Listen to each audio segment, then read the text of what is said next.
कैसे हो हसनान आप? हसनान आप कैसे हो? मैं ठीक हूँ।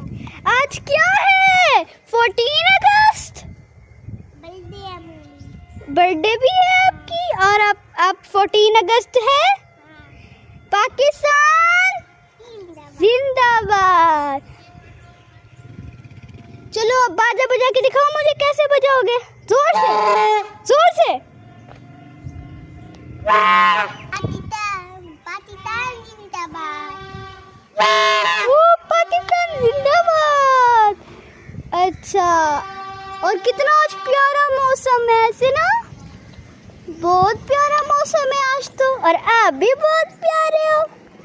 आपने वो इधर जो पेंट करवाते हैं मुंह पे, आपने कराया है? हाँ? दिखाओ। वाह, ये कौन सा है? ये कौन सा करवाया है आपने? मारने लगाया। सुलेमान ने लगाया। इतना बड़ा बाज है, ये तो आपके कद से भी बड़ा बाज है। सीटी बजाओ, आपके कपड़ों पे जो सीटी है वो तो बजाओ।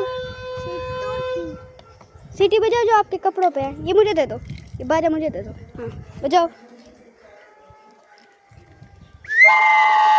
बजाओ।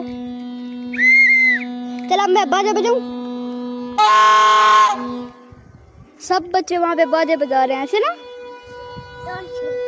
अब्दुल्ला मल्लुक सब बाजे बजा रहे हैं। हसनान ये दूसरा बाजा है, ये भी आपका है। इसको तो बजा के दिखाओ, जोर से बजाओ। आपके कद से भी बड़ा है तो।